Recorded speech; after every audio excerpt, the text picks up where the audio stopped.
What's up, people? We are back. Episode 23, the back to school specials. I'm pretty sure everybody's back in the buildings, getting their education on. So we're super excited to be back in the lab today.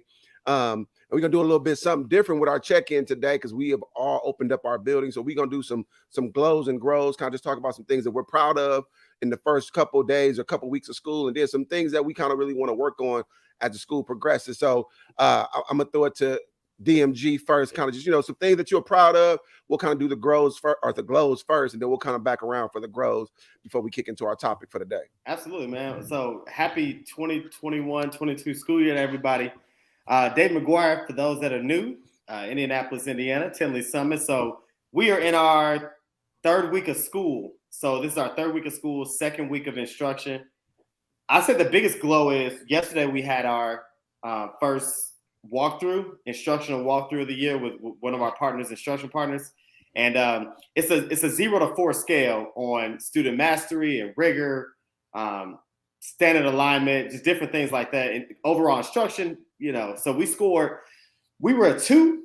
I coached third through sixth grade ELA. So we scored a 2, which is a growth from end of the year last year, where we ended the year at like 1.8 or whatever. And so to start the year at a 2 is a good starting point for us, especially when you have a building in 3-6 with 4 brand new teachers, first year teachers. And so being able to, work with them all summer and then start the school year like that. So that's the biggest glow for me. And then the kids are happy and I'm fully staffed, knock on wood. So those are the major glows right now from the school year, man. But excited to be back in school for sure.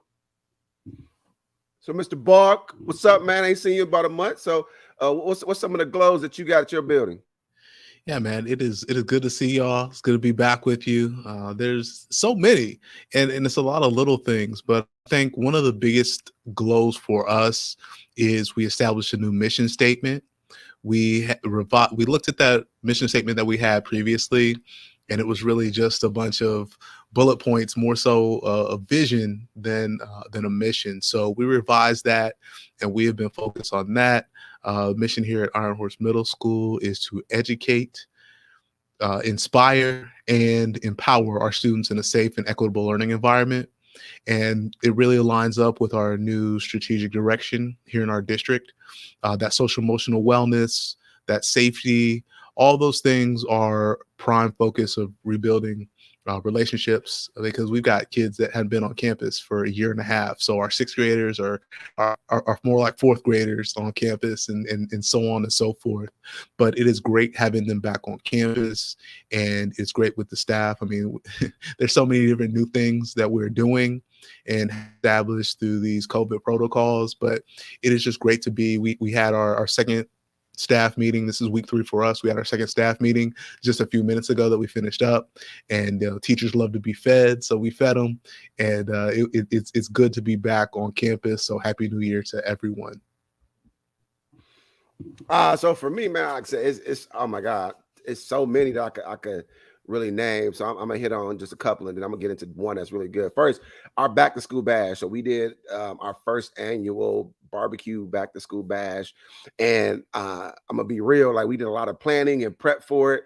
And the night before, I was kind of nervous, and then the morning of, I'm like, man, what if nobody show up? Like we done did all this work, or whatever. We had like 400 people, of our community that showed up. Students got registered. They got, free and reduced lunch applications done, make sure they were enrolled in classes, got technology agreements signed. We fed them. We had the Kona ice truck out. It was like just a big old block party. So, that's something I was super geeked about. I'm looking forward to kind of continue to expand upon in the coming years. That was a major thing. I feel like we're a little bit behind the 8 ball because y'all been in school for 3 weeks. This is our first week back. So today was day 3 for us. So y'all in 3 weeks, we in 3 days. But the biggest glow that I want to talk about is my APs. Y'all know last year, I went through some AP turmoil. But the AP team that I got this year is, super, super dope. When you got people on your team that you can literally like hand something off to, and it gets done, and you don't have to micromanage that process, and it comes out better than what you expected it to, is amazing. So my APs, like I said, big shout out to them, Mr. Moore and Ms. Williams. Mr. Moore was one of my APs for my first year. who went over to the high school last year, and then Miss Williams was my sub AP last year. So now I got both of them full time on my team, and we rocking it out. So that's something I'm super geeked about to kind of continue to grow this school year with. So let's jump into some things that we want to some grow, some things that we kind of really want to work on and continue to get better at. And then one of the things that for me is, I'll kind of start this one off, is really continue to have better communication with parents. I know that you're not going to be able to make every parent happy. You're not going to be able to appease every single parent. But really just at least letting them have a voice. Sometimes I'm a big believer that a lot of times parents just want to be heard. They don't want you to try to fix their problem. They don't want you, to try to turn things around or do things differently just for their kid, but they just want to be heard. And there's a couple parents who didn't agree with some of the decisions we made as a District 1 coming back in person. Then even like our virtual option, where parents have to apply this year to be virtual, and there's a criteria that they have to meet, and then the principal pretty much has final say so in that process. So I had about 20 applicants out of my 600 students. We only had 20 applications of kids that wanted to go virtual, and out of that 20, we only approved 2 of them. So that 18, out of that 18, 15 of them were okay with, like, okay, we get it, we understand.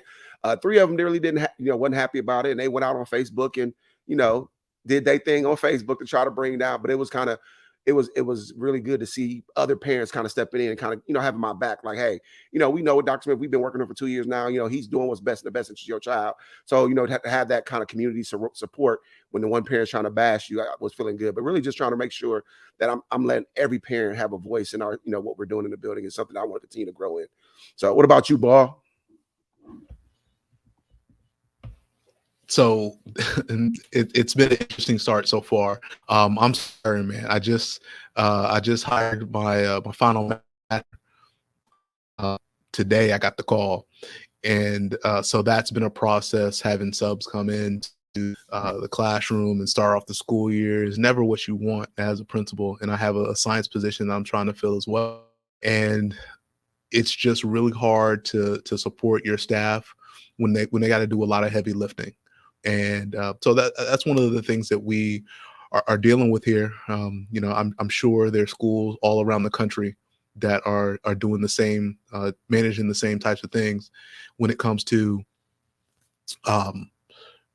we're short sped staff, we're short our team is good, but we're short child nutrition, we're short campus supervisors. And so it's really been an interesting challenge, but I'm super proud of my teams for stepping up. I mean, it's a grow, but it's also a glow, because folks step up. But at the same time, I don't want my teams burnt out. We're 3 weeks in, and folks are starting to feel tired already. So I'm trying to figure out what I can do to support my teams and hopefully get us fully staffed. I've been reaching out to parents, and I got some parents that are interested in helping come support. So, just troubleshooting like we do as educators. When the when the lesson falls apart, you make it happen the best way you can. And I think that's one of the big lessons that we have to learn and understand as school leaders.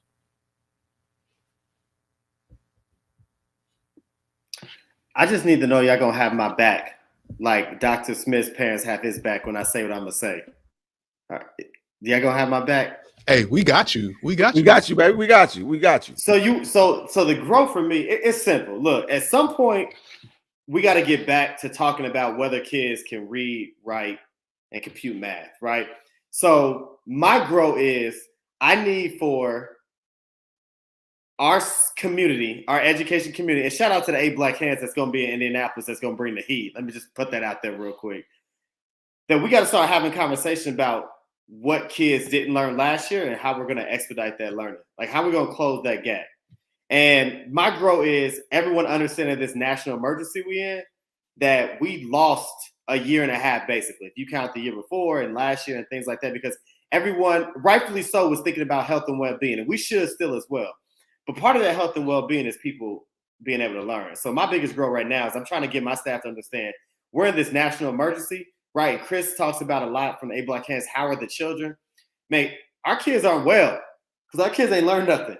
And I need teachers to understand that, yes, we are trying to keep kids safe. We're trying to keep you safe, but we need to be teaching. We need to be holding parents accountable, holding kids accountable, holding ourselves accountable for doing right by kids, which is educating them. And so my goal this year is trying right now is getting everyone to understand that, yes, we are in the instruction, and that's what our focus is. We have 99.9% of our kids in the building. And so there's no excuse this year for me. You know, I feel like we last as long as we did last year, and that's with teachers not really vaccinated. And it's safe to say I think 98% of my staff is vaccinated, right? We are doing everything we can to keep everybody safe. So there's no excuses this year for kids not learning. Kids not learning, I put my job on the line. I told my boss, look, if we don't make the growth we need to, I'll resign. You won't have to fire me. Because at some point, that's the type of accountability we got to have. So that's my growth. We got to get back to learning. So please don't shoot me. Oh no, oh no, that I mean that's definitely a perfect segue into our topic. You know, it says so. The episode 23 is the back to school special, and basically what we want to do with this episode is we want to look at basically the four major stakeholders in the school. We want to look at administrators, principals, vice principals. We want to look at teachers. We want to look at students, and we want to look at parents. And we want to just provide some helpful hints, you know, things that they need to be looking for, some goals that you should be setting for yourself, and really just kind of, you know, throw out some things that you should be looking for or doing this school year to, like David said, to catch up on that learning, to expedite the learning that your kid needs to have. And like I said, I talked about, you know, the virtual learning that our application that our parents had to fill out. And one of the big things I based it on was, where did your kid score on iReady? If your kid is going to 7th grade and they reading on the 3rd grade level, virtual learning ain't gonna work for them. It's not. You know what I'm saying? They're not going to be able to fill in those gaps and those things like that. And I had to have those real conversation with parents. Like, hey, it's not that I don't think that COVID is not real. And I don't think that, you know, your family might be in danger, but every family that comes in this building is going to be in danger. But your kid is reading on the 3rd grade level and they're in the 8th grade. There's nothing that your kid's going to do on the computer on their own, because virtual learning for us don't look like it looked last year. It's a lot of asynchronous work that's going to be going on with virtual learning. So how do we fill in those gaps? So basically, we want to really just talk about, so start out just with the administrators, talking to principals, vice principals. What are some things that they need to be doing, that we need to be doing this school year in order to, like David said, expedite the learning that needs to take place so that our students can get the education that they deserve? So for me, one of the first things I'm gonna jump into is, you know, it's the thing I always talk about, like, you have to be that instructional leader. You have to be that instructional leader. You have to be in classrooms. One of the things I got from David last year that I'm doing this year, we do on-the-spot coaching. So if I walk in your room and you explaining something wrong, I'm stopping you mid-lesson and I'm correcting you on the spot. Like, because I don't have time for you to go back tomorrow and make up that messed up information that you gave that kid. So we laid the foundation with our teachers from day one. We doing on-the-spot coaching this school year. So if I come in your room or my APs come in your room and you are going left, we're going to bring you back right in the middle of that lesson. We're going to do it in a respectable manner. You know what I'm saying? We're not trying to call you out like that. It might be simply by asking a question. It might be asking, hey, can you clarify a point? Or if it's to the point where you way left, you know, we might have just jump in and kind of bring it back and then hand it back off to you. So that's the thing that I'm saying, as a principal, administrator, vice principal, whatever role you plan to run the building, is you have to be at the forefront of instruction. But then also don't think that you have to do the work by yourself. So we went out and we partnered with Learning Science International, and they're coming in and helping us as school leaders. They came first they came in and did some PD with our teachers. It's a 3-part series. They did the first one last week, and then they're coming next week to really walk the building with me and my APs, so we can go into classrooms and so that we know what to look for. And then also, how do we undergird and help our teachers with those things that they gave them, those tools they gave them? So it's not just a one and done PD, but it's really, how do we continue to grow and keep this embedded in the process? So as an administrator, my tip to you this school year is, you got to be in classrooms. The paperwork can wait to after hours, but you got to be in classrooms during that time the students are in the building. I'll take a stab at that. Look, Dr. Smith, you talked about real-time feedback, right? How important that is, stopping teachers at the point of error. If you're making a mistake, why am I going to wait until the coaching meeting the next day so you can teach a concept wrong to kids? And you know that better than anybody as a math teacher, right? That's so key in math. But that's been our biggest push lately, right? Like on-the-spot feedback, real-time feedback, stopping at the point of error, right? Doing it in a respectful way. So the question asks, what does on-the-spot coaching look like? What if teachers are not receptive? Well, I think, one, you built that relationship up front, right? So what type of coach have you been? Have you always had coaching? Have you established what coaching and feedback will be like for your teachers? So you got to know your teachers. Some teachers prefer you. It's okay, I can interject in the middle of your lesson. Or there's the whiteboard, right? I'm going to be in the back of the room holding up the whiteboard. or I'm going to do the subtle cue where I'll raise my hand and I'll pretend like I'm a student and pose the question because I'm getting you thinking you should ask it this way, right? There's different ways that you can do it, but it's all about the relationship you have with your teacher. But teachers will be receptive if you're coaching, if you've been coaching leading up to that. So our biggest push this year as an admin is making sure that we're constantly coaching teachers. We are constantly in the classrooms. I told my APs, because it's something that my boss said to me, if I find you in my office, I'm going to take your keys and change the lock. And you're not going to get to go in there. You better pull up a desk either in the hallway or be moving in our rooms. You should be in your desk. We're not that type of school. We don't have that luxury. We don't have 80, 90% proficiency. If we have 80, 90% proficiency, then cool, be in your office. But right now, where we're at in this national emergency, we need to be in classrooms, providing feedback, ensuring teachers are providing feedback for scholars at the point of error and immediately making changes. So my push this year, admin, is be in those classrooms, be meeting with your teachers, be constantly doing that ongoing process of coaching and providing feedback. So for me, I would say you echo those sentiments to be an instructional leader, but I also, I am in a spot where our kids do, we've got those high proficiency levels. And so one of the things that we're trying to do is just build back our community. I've mentioned it in our previous episodes that it's we had several of our teachers, a majority of our teachers were able to teach remotely last year and only had a handful come back. And so, building that culture. And I know that you've mentioned in previous episodes, like that's not, fully part of our job. We should be instructional leaders, and you're absolutely right.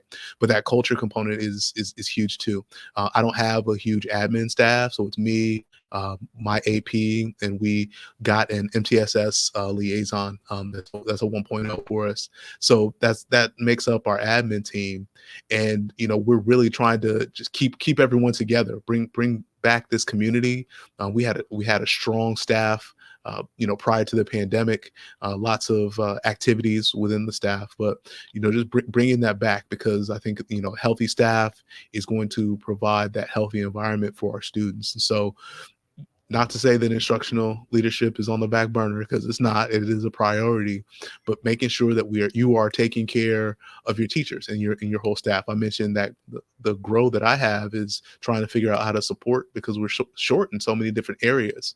So that's my main priority, and I think that admin that I interact with are same types of things. But also taking care of your staff, but take care of yourself too. That is hugely important. Because as I tell my staff, if you're not good, if you're not healthy, then what good are you to the students that you see every single day? So that wellness component is really important to me, and I hope that other administrators are doing what they do. Just check in with your folks. If it's during their prep period, go check in on them, see how they're doing. If there's anything that they need, besides those, that coaching, just those check huge.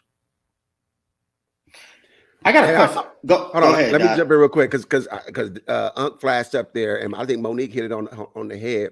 I'm big on instructional leadership, but that when she said good culture is vital for solid instruction to happen. Like, I think that instructional piece is a part of the culture. And y'all know I'm all about celebrating my teacher. Matter of fact, Final Friday is this Friday. We bring the Final Friday back.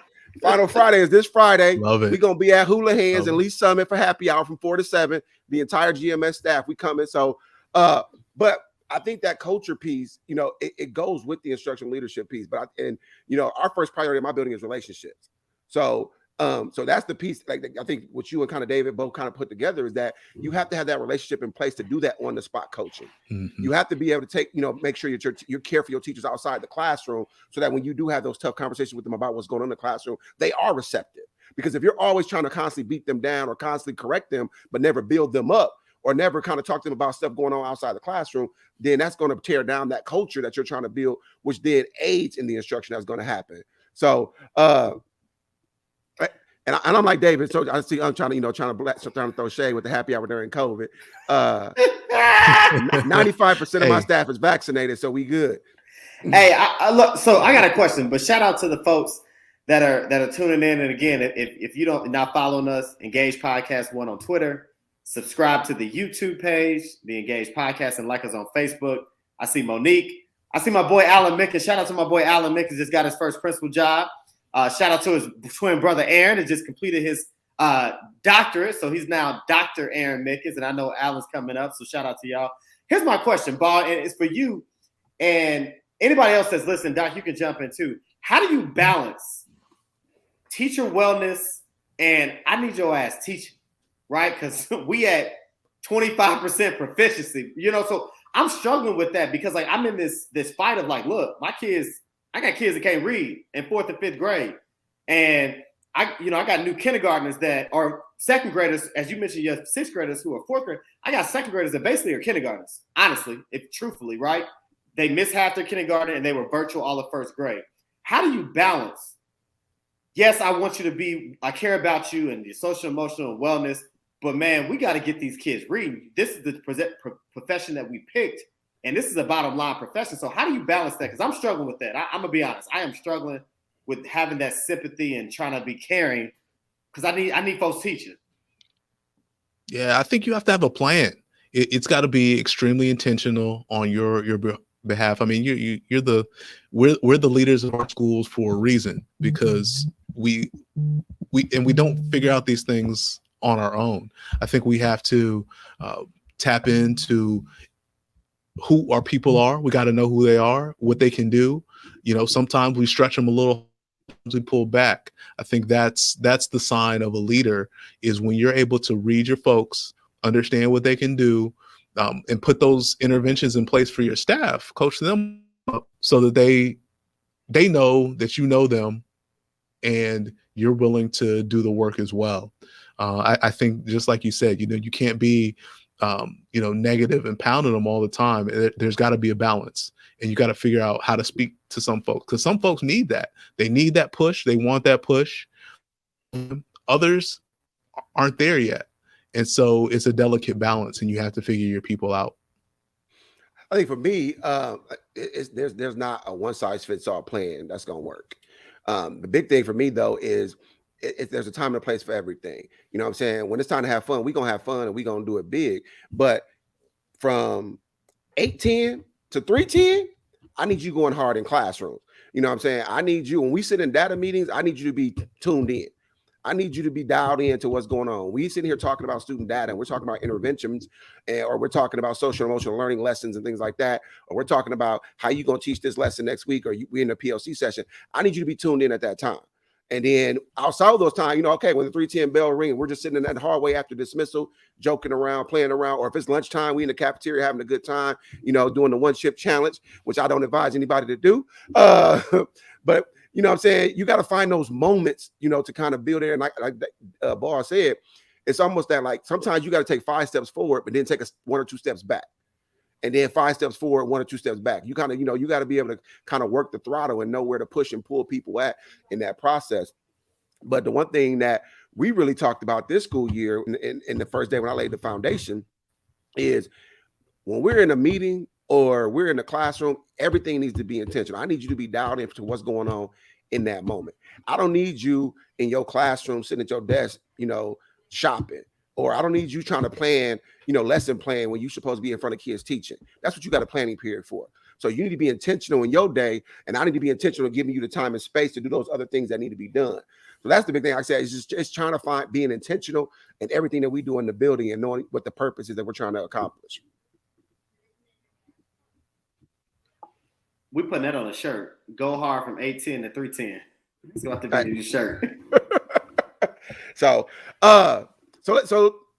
the other piece I think is that I would throw out there to administrators, because we talked about the instructional leadership, we talked about culture, and this this has been a big push of mine. Is you got to bring your parents on board. And y'all know we did the whole show about, and then we created the whole platform with engaging parents. Is you have to have parents on board, because if we're gonna really, like I said, accelerate the learning, it's not gonna happen just from 8:10 to 3:10. It's not. We gonna need kids doing stuff outside of normal school hours, whether that be through our link program. We even talked about putting in some study halls for our athletic programs, but when they're getting home. And the big thing I tell my parents is, like, really all I want you to do with your kids when they get home is read with your kids. You know what I'm saying? Help your kids develop that reading stamina and things like that. Ask those comprehension questions. And then in our math program, we have parent packets or family packets that we send home just sit down for 15, 20 minutes, have a conversation with your kid, go through the family packet to really accelerate that learning process. So really bringing parents on board, not just for bake sales or to run, the athletics or to do concessions, but how do we partner with them truly to have them involved in the educational process is something I think administrators need to find a way to do in that process. So, and that's going to be depending on what your foundation is already, but you have to bring parents on board when it comes to the educational process and not just all the extracurriculars. Right before this show, I had my first Peak meeting tonight. So Peak is our school-based parent organization, parents educating parents alongside parents and educators alongside kids. And our motto this year is bridging the gap between home and school. And so the thing we talked about today was we kind of set precedents for our committees and have parents sign up for the committee. So there's the academic committee where we're talking about our new grading policy, our leadership committee, which is talking about like our new leadership programs in grades K-5, how we're building ambassadors with our students. Our service committee, which is pushing for getting our community service things and service projects in the school. And then our community committee, which is focused on our community partners and having parents sign up for those committees. But one of the things we also talked about is I was letting them know, about different processes. So our dismissal has been like a story all year about our new dismissal process because we don't have buses. So our parents pick up and drop off. And with COVID, we're not letting parents come into the building. So we got this whole, line of cars and we do the whole who you here to get and buzz, radio them in or whatever. And our parents, we strategize about that today. So they want to implement the car system where the name's on the card and it goes in the windshield and we do it that way. But this is all built by parents. And so that piece with Peak today, man, we had 12 parents, but I had 12 dedicated parents that's ready to do the work this year to bridge that gap between home and school. And one parent is offering a carpooling service. So that parent piece is important. And I do know that if we're going to move the needle and move the scores for children, it's got to be a partnership between the school and the parents. Because if that relationship isn't strong, everything that you do when you go hard from 810 to 310 can get undone if the parent's not bought in. But if the parent is bought in, then they can reinforce the importance of reading, the importance of doing the fact fluency, the importance of doing letter sound sight words, the importance of making sure they get their 20 minutes on Lexia or Zern or MobiMax or whatever that technology base is, making sure kids are getting a good night's sleep and eating a good dinner and a healthy breakfast and getting to school on time. But you're not going to get that if you don't have a relationship with the parents. I don't know any successful school that didn't have buy-in from parents. And so I think that's definitely a lever you got to pull. Yeah, and I'll continue on with that parent piece. The fact in my community, our parents are huge resources. Our parents raise a lot of funds in order to help us reduce our class sizes, and they come out and they volunteer. They want to be involved in their students' learning experience, and so you have to tap into that. We have to tap into that. We have to rely on that. I've been proactive in my communication over the summer, and I'm getting a lot of parent feedback, and I'm really appreciative. And like I said, I'm filling gaps. I think our parents point out issues, but at the same time, I have parents that are willing to step up and fill in the gap, and just understanding where you are and what you can get. Not just get from your parents, but partner with them and utilize them as a resource. You can't go wrong there. And it comes to academics. It comes to the community building. It comes to the culture that you're setting for your students. And, I know some folks that shy away from engaging parents just because they don't want to deal with the headaches that can come with parents. But if we're not engaging with our parents, then just like you said, Dave, we're missing a huge component of our students, their lives, and everything that we do from 8:15 to 3:15 can get undone. And we have parents that are on different, and they may not be able to do all the things that we want or we expect. But I would say just spending time with your kid is a huge component, and just showing them in whatever way you can that their education is important. That's going to go a long way. Can I just say, did both of y'all get out of school at 3 o'clock? 3:10. 2:45. Bro, we get out at 4 and we start at 7:30. What? You know what I call that? Wow. What? That What are we charter school. doing? That's that charter school life. What are we doing in the next? Hey man, listen. If you listen, Indianapolis, we gotta have a discussion about the amount of school. That should be a show. What is the appropriate amount? How long should school be for certain grade levels? Like I'm elementary K5. And what is the appropriate start time? What is the appropriate start time? That's a whole. That's 2 shows. Let's put that on the docket for this school year. Hey, so I do want to run it. So we said we was going to speak to all the stakeholders. So we kind of been talking about parents. Let's kind of jump over to parents and just speak to parents. So we talked about as administrators, what should we be doing with the parent connect? But as a parent, what advice can we give parents and what they should be doing? What I'm gonna start out with is I need parents to put pressure on schools this year. I need parents to find out, like, I got a 7th grader. At the end of the 7th grade year in math, what should my kid know? And in ELA, what should my kid know? In social studies, what should my kid know? Know exactly what your kid should know. And in every week or at least every month, you need to be having a conversation with your kid and that teacher about, is my kid progressing towards that?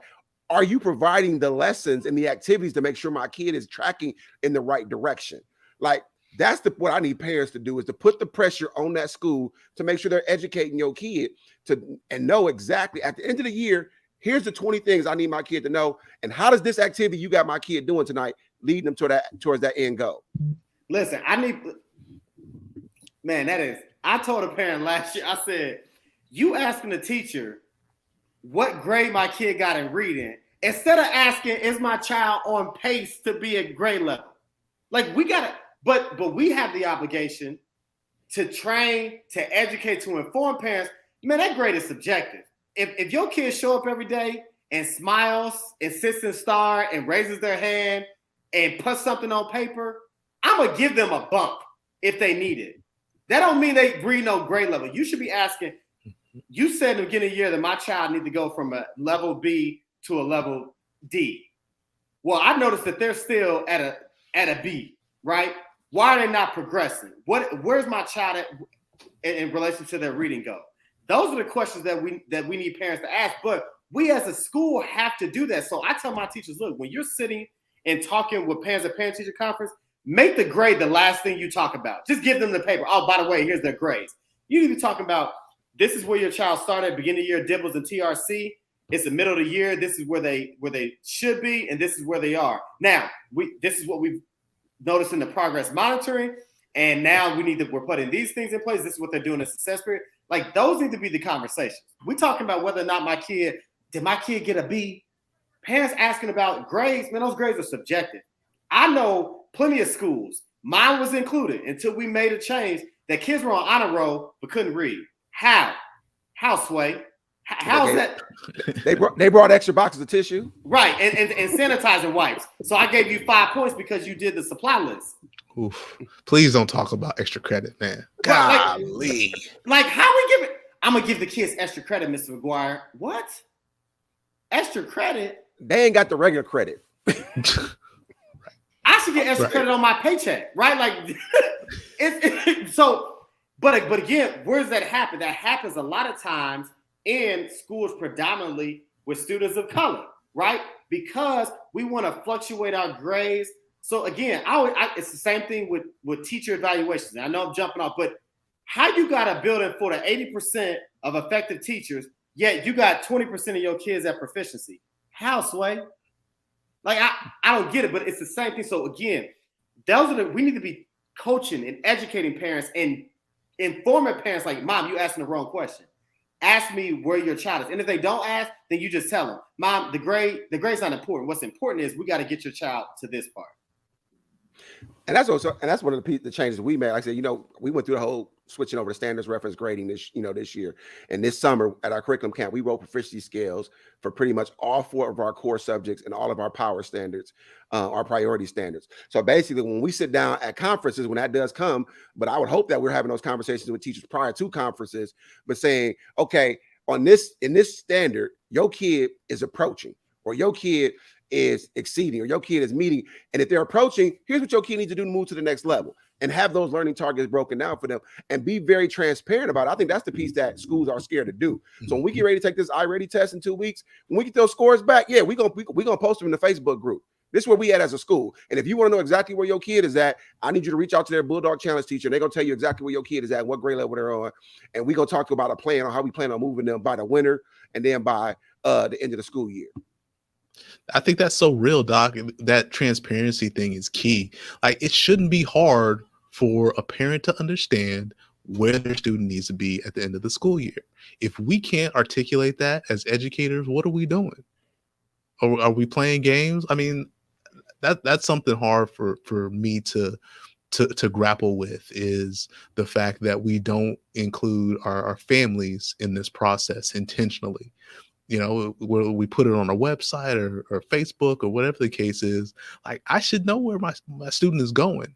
And if we're not, you know, if I'm not communicating that as a principal, if my teachers aren't communicating that to families, what are we doing? Are we just showing up and figuring things out as we go? Like, we have to be intentional. We have to be purposeful. We have to be transparent in that communication. It shouldn't be hard. Like, I should know where my kids are supposed to be as a parent. Listen, Ball, you made me think of when you was talking about parents, and it took me back to the conversation about the admin piece. Another thing that we should be doing, and I'm jumping back. Let me say this. If your teachers have to do a lesson plan, because I know some schools that lesson plans don't exist, so I'm not going to generalize that to everybody. But if your teachers do a lesson plan and you don't give the teacher feedback on the lesson plan before they teach, or your teachers aren't practicing or looking at the lesson plan before they teach, then what are we doing? Like, I make our teachers turn in lesson plans 2 weeks ahead, because we have a feedback cycle for lesson plans. So they submit the lesson plan, I give them feedback, they have to make revisions, and then I have to look at the revisions, and then I sign off on it. And then they have to practice the lesson plan that they got the most feedback on in a practice clinic on Friday during PD. Now, not everyone has that type of makeup, but there should be some makeup where you can give teachers feedback on lessons. Like, teachers shouldn't be just walking into school talking about, yep, today I'm going to do this. Or they just pulling out a lesson plan, or teachers pay teachers, which this is another show. But we need to be giving lesson plan feedback. And it sparked it when the comment came up about a rubric, and somebody made a comment about parents asking about the writing samples, right? We got to provide parents with rubrics, right? If you give a homework assignment, I need to tell the parent and the kid, this is what I'm grading for, right? So if you do race, restate, answer, cite, explain, whatever, you need to send that rubric home for the parents. And there should have been some type of parent university explaining, when we cite text evidence, we use race. They restate, they answer the question, they cite, and they explain. They should know these things so then they can help their child when they get this type of things home. Like, that's what we need to be doing. But instead, we just sending kids home with a homework assignment, and then we get mad at the parent or the kid and the parent when they don't get done. But what guidance did you pay? Did you send a weekly syllabus to let them know that this is the homework for the week? No, you probably didn't, because you just pull a homework out your ass because today, you know what? I'm going to give homework today. I want to know who are these schools that ain't requiring lesson plans. I got some names. Y'all want them? I just don't understand how you function without a plan before you walk into that building. You'd be surprised. So, boy, what's your thoughts on lesson plans, boy? Let's talk about lesson plan. I'm dumbfounded by that one. It's interesting, man. I think in places where the expectations are high and the students perform really, really well, teachers, there are teachers that walk in and let me pull this. I'm not talking from personal experience, but I think it exists out there where folks just walk in that morning and this is the direction that we're going. And it speaks to the climate and culture in a school building, in a school district. And that's something that has to be changed. Like, if we're administrators and we're not holding that level of accountability, like, I've never been in a school. I mean, I spent 8 years in a school, and you okay. So I'm a contradict what you just said. I've never been in a school where it was required for me to show my lesson plans, a teacher to show lesson plans. But you had to hold on, but you had to have them though. I had to have them. I had to have lesson plans, but like I didn't have to turn them in. So I got a follow up question. I'm gonna let you finish. So I got a follow up question to that. No, statement. And I tell you what, in a couple of those schools, like we should have been lesson plans. That's the point. That's it right there. That's the point I'm trying to make. Yep. So my question is this: if you were in a school that requires you to turn in lesson plans, but you don't receive any feedback, is there any point in turning in the lesson plan? No. There you go. That's absolutely correct. So requiring and I was going to ask is only one piece. Yes. Like if you're not giving feedback, right? What's the point? And that's because of that experience, I was going to ask David, like, how do you build that into your schedule? Because as an administrator, I've never required that teachers turn in lesson plans because I'm not going to do anything with them, like unless it's built into my day or my plan, which is, again, as an administrator in the schools that I've been an administrator, that's never been a thing. All right, so maybe look, and it should be. It should be. So let me so this is a perfect show. Today is Wednesday.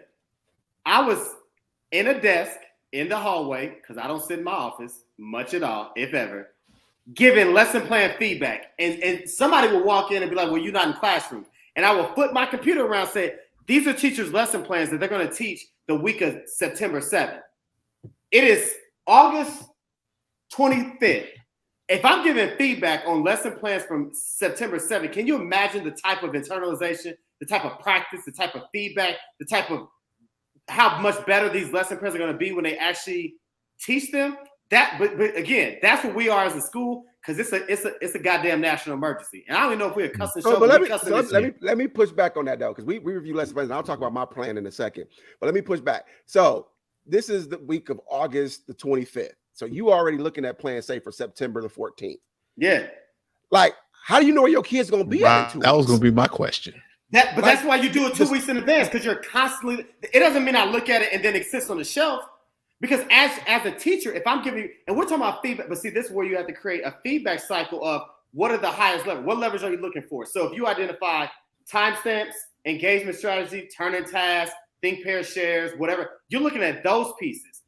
And possible misconceptions, because now I'm looking at the back pocket questions. So if there's a question that's asked in the text, right, I have to put in the back pocket question, because what do I do if the students don't know that? You see a lot of teachers that have a question.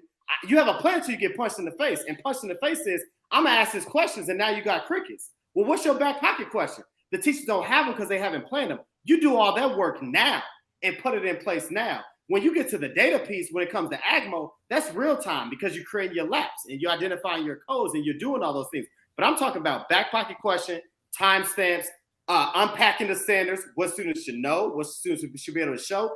That stuff takes time. And you're practicing, what are the key teacher moves? How am I going to frame this question? When is the right time to do a turn and talk? When is the right time to have kids just stop and jot? Like, it's those things that you're doing right now. As we get closer in the practice clinic, we do that the Friday before they teach those lessons. We have Friday PD every Friday. Our kids get out at 1:30, 2:30 to 4:30 is PD every Friday. We do a practice clinic in the rotation. So if your lesson plans are up to date, you're in lesson plan internalization. If you have bad culture, you're doing systems and procedures. If you're good on those two, then you're in a practice clinic and you're taking those lessons and you're teaching them and you're getting feedback, because you're going to roll those out in the next week. That's our cycle. And see, that's why y'all at school from 7 to 5, is because y'all letting kids go home early on Friday. That's why y'all at school so late. Y'all letting kids go home early on Friday. So it makes sense now. I get it now. You know what I'm saying? So our process works like, it's pretty much, we have 3 phases to planning. We have the long range plan, which is pretty much the plan for the quarter. Here's what I plan to do for the entire quarter, spelled out by the learning objective for those weeks. Then what we do is they have POC meetings every Monday, and the POC meeting. So, like, for example, this Monday coming up, that POC meeting is planning for what is the standards that we're going to teach the following week. And they look at the 4 correlated questions. What do we want kids to know? What do we do if they know it? What do we do if they don't know it? And then how do we assess them? So basically, those are 4 things that they kind of talk about in POCs and make sure they got those lined out. Then from there, they build out their lesson plans for the week. So basically, by the end of the week, here's what I need kids to know. So here's how I'm, make sure I scaffold, that backwards design to make sure I got there. So I have 4 people on my instructional leadership team. It's me, my 2 APs, and my instructional coach. Just so happened that things worked out great this year because I taught math. One of my APs taught social studies. The other one taught science, and my instructional coach is an English teacher. So basically, we take those 4 areas. Teachers have to turn in lesson plans before they leave at 3:30 on Friday, and we give them lesson plan feedback by Sunday by noon. So we basically take the weekend to review those lesson plans and then give them feedback on what's coming up for that week coming up. So, if you're going to do, or you're going to assess kids on Tuesday, and here's what your objective was, but your assessment doesn't align with your objective. Or here's my do now activity, where your do now activity doesn't lead into what your primary lesson is going to be about. So we're looking at what is the alignment of the activity to that, and then what is the strategy that you're going to use to teach that? How are you introducing this topic to it? Or do you have the right technique? So we're giving that feedback in that process, and that's what kind of, like I said, the PD that we're doing this year with my leadership team is really how do you give true feedback on lesson plans so that activities are aligned, so that strategies are aligned and techniques are aligned, that you're going to get the biggest bang for your buck in the process. So that's kind of how we do lesson plan feedback in my school. And then, like I said, Encore. Sometimes I get the short end of the stick. We might review Encore lesson plans every other week or so. What's Encore? So Encore classes, we have 9 Encore classes: PE, health, vocal music, band, college and career readiness, family and consumer science, project lead the way, computer applications, and art. Gotcha. So exploratory classes. So Doc, here's my question to you: Who guides you as a leadership team when it comes to this the feedback that you give to your staff? Is it are you working with a contractor to do that? Yeah. Or so we were doing it. I was doing it based on stuff that I've learned previously. Previously working with LSI in my previous district. So I took a lot of those skills and brought them with me and trying to, train, my leadership, previous 2 leadership teams. This is my 3rd one. It's 3rd time's a charm though. We killing it now.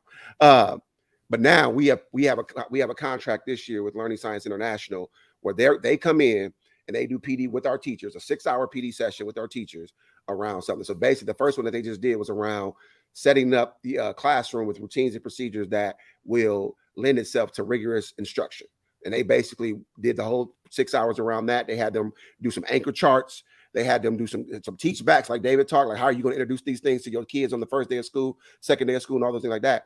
And then they're coming next week to meet with the admin team, with my instructional leadership team, and we're going to walk classrooms. And they're going to say, hey, here's what you should be looking for. Here's what their lesson plan says. Here's how you see the evidence of what's going on in the classroom with that. So basically, we went into the classroom. They were supposed to be doing X, but they were doing Y. Here's the feedback that you need to give them to get them back over to X. So that's kind of where we're getting that from. And like I said, it's not cheap at all. I mean, it costs a pretty penny to get this PD.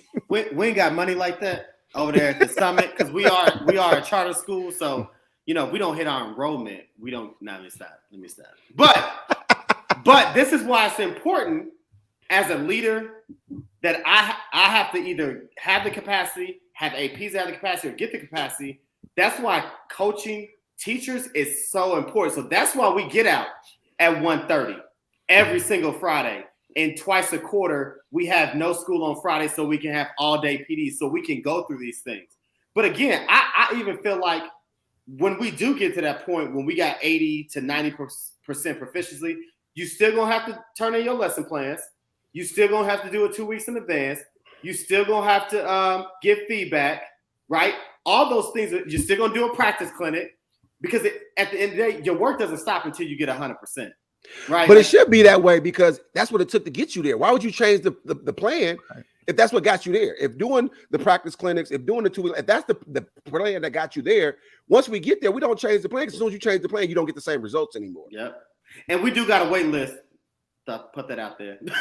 we do. But so you should be able to go ahead and get that contract with that. No. I gotta pay teachers, bro. Because listen, the district down the street, they paying a teacher with the same amount of experience $8,000 more. So I gotta package up this Tinley Summit job like it's the best thing ever. So I gotta tell you, look, you ain't gonna find a principal as dope as me that's gonna coach you like me. You ain't gonna find kids as amazing as mine. You're gonna find, I gotta do all those other things. Because you mean in Indianapolis, though? All those things in Indianapolis. Yeah, that's Indianapolis. They come to Grandview, it's stiff competition. Right, but in Indy, listen, because like I said, the school down the street, man, $8,000 more, and you ain't got to do lesson plans. You ain't got to do lesson plans. School gets out at 3:00. You get out of school before Memorial Day. We started school August 9th. We don't get out till June 10th. Okay, that's our school year.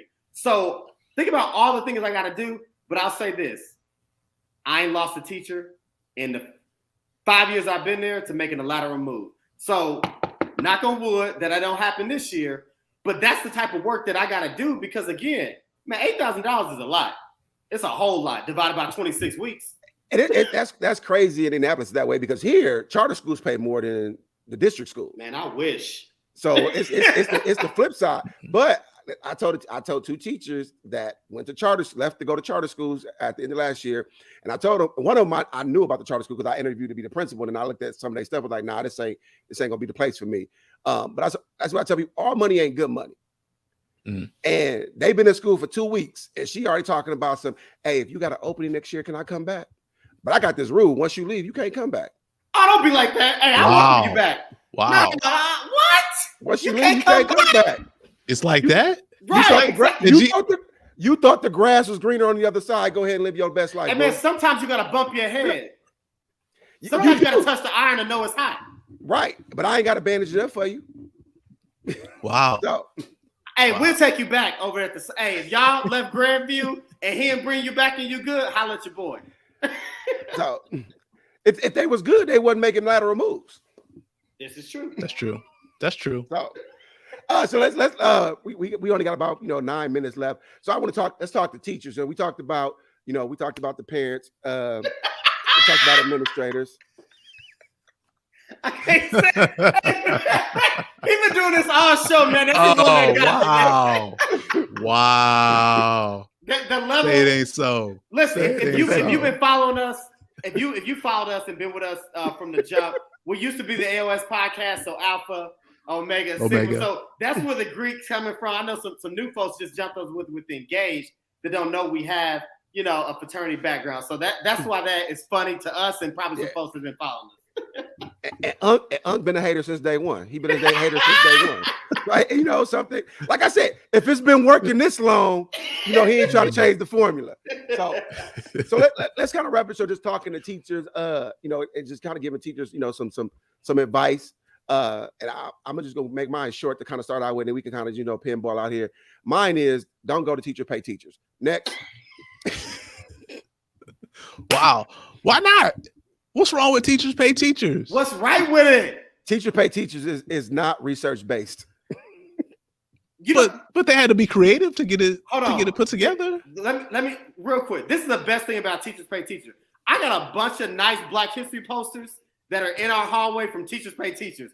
And shout out to I think her name is Stacy or something. She got these dope Black History. They were only $2 for 12 posters. So I just want to say thank you to Teachers Pay Teachers for those things.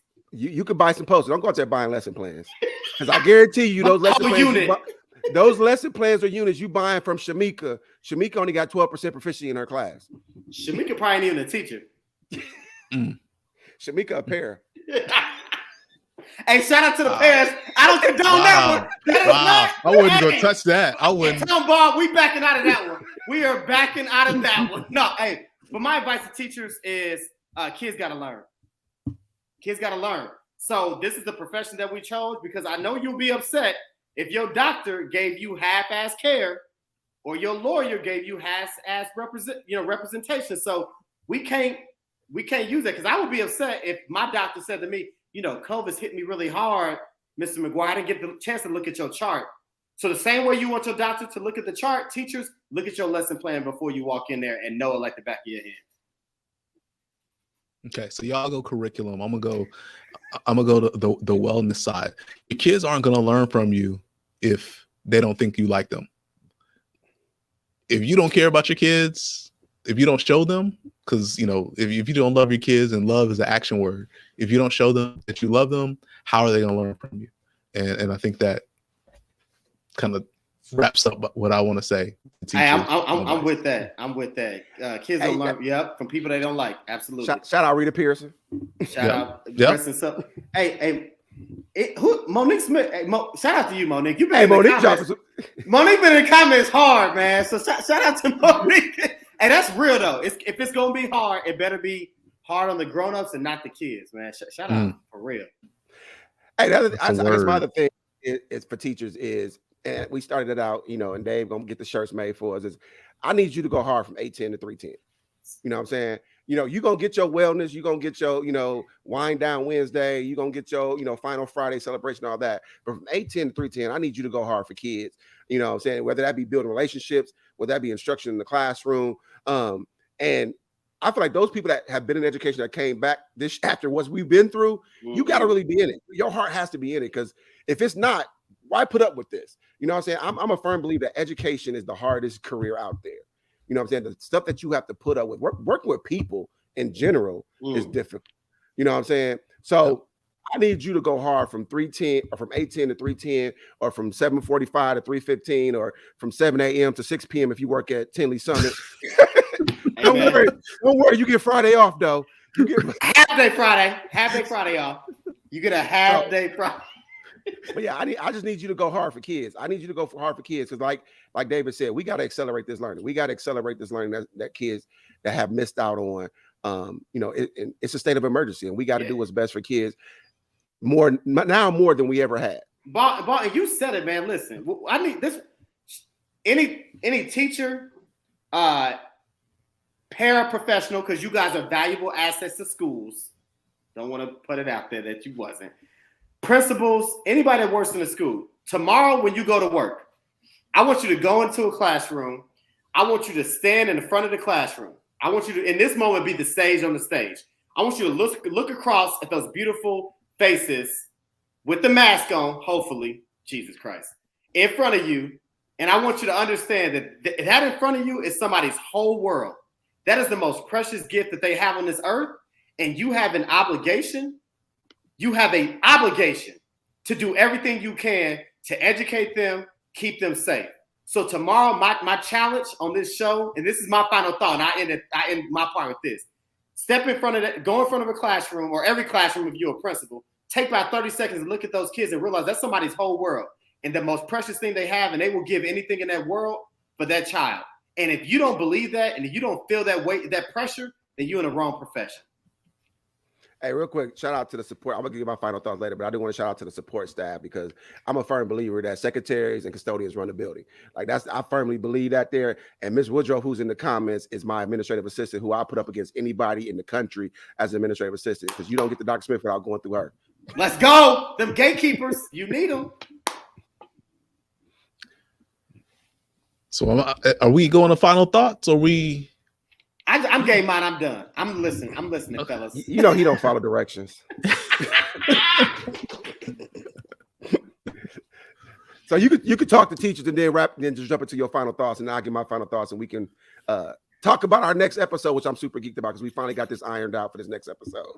Nice. So to teachers, I've said my piece a little, but I think just like David said, the challenges you've laid out to us administrators is to realize out of you each day, you have the future. You have someone's present right now, and they're devoting everything that they can. I mean, I have conversations with families quite a bit. Folks feel comfortable reaching out to me, and they express their concerns, their cares, type of thing. So, teachers understand who your kids are, what their needs are, put that extra time in. We talk a lot about curriculum, and we talk a lot about teaching and learning. Our students have to be doing those things in our classes. But again, they have to know that you care about them, to know that you don't just think of them as a grade, that you're not just caring about the grade, you're caring about them as individuals. So take those extra steps, whatever it needs to be. If it's sharing a little bit about your personal life experience, if it's asking some questions that aren't necessarily in the lesson, do what it takes to show those students that you care, that you love them, and that you're there to see them grow. Not just achieve something specifically, but to grow each and every day. And my final thoughts, my closing thoughts is, as always, I am really thankful to be a part of this group. I put it on social media. I usually don't, shout myself out, but just another piece of paper that as a recognition of the hard work that we do. I'm on that journey to getting getting those letters behind my name. But over the summer, completed one journey, just a certificate, just for the 21 credits that I earned during the pandemic, along with remote learning with my students. So setting the pace, setting the tone. That's what we do as educational leaders. And so I think it's important that we continue to model that learning, that lifelong learning for our communities, for our families, and you never know who's watching. So do it big and do it right. We might change the show name again. Once y'all get y'all 2 doctors, we be 3 doctors on here, so we might come up with something different. So my final thoughts, really, is not education related, and mostly be a little bit transparent. So this past Saturday, I had to lay to rest one of my neos. This young man who had a phenomenal impact on the people around him. Passed tragically from a car accident at the young age of 28. And it was a very difficult, thing for me to do, to see this young man, but to see the love that he got at that. I mean, we were at a church. I don't know how many this church see, but it was standing room only. And to hear men that were 50 and 60 and 70 years old get up and talk about how he impacted their life, is something that was just phenomenal to me, to see that he was able to pack more in 28 years of life than most people pack in 78 years of life. But one thing that I read based on the accident, thing like that really struck me, and I'm really being transparent here. I'm a kind of person, I don't really wear a seatbelt. Just, it's just something I didn't do. But when I read that he wasn't wearing a seatbelt in this accident, it triggered something in me, to make something I need to do, for my own safety and stuff like that. But I say all that to say, I need people to cherish life. I know it's a lot going on with the pandemic, but the people that's close to you, a lot of the grudges and stuff that we hold, it really ain't worth it at the end of the day. Life is short, and life is very short. I appreciate this show. It really kind of, like I said, it brings me mad energy. We talk a lot outside the show. We do work outside the show as well, so it gives me a lot of energy. But I just want to, tell everybody, no matter what you're going through, trust me, it could be a lot worse. We just look at stuff going on around the world, from Afghanistan to stuff going on in the Caribbean and things like that there. So just cherish life, and live your best life. That's kind of my final thoughts. But then I do want to talk about September the 22nd, which is going to be our episode 24. We've been trying to work on this show for about 3 months now. And we talk about the 2% of Black males in education. And we have some dynamic young Black men who are undergrads working on their education degree. They're going to be teachers, going to be phenomenal educators one day that we're going to have on the show. So basically, episode 24, grooming the next generation of educators, is going to be an amazing show. So mark your calendars now, September 22nd. I'm telling you, we got some dope young men that's going to be on here to really talk about why they chose the field of education, and really so that we can, as the older statesmen in this career field, know what it takes to recruit more young Black men to come along. So go ahead and mark your calendar, September 22nd, episode 24, grooming the next generation of Black male educators. It's going to be a dope show. We appreciate y'all rocking with us for episode 23. If you need to see episodes 1 through 22, please go check out the YouTube page or subscribe to the podcast. You're going to get a lot from the AOS all the way through the Engage, and you'll see how Uncle's a hater all the way from episode 1. With that, we out of here. Go Mob.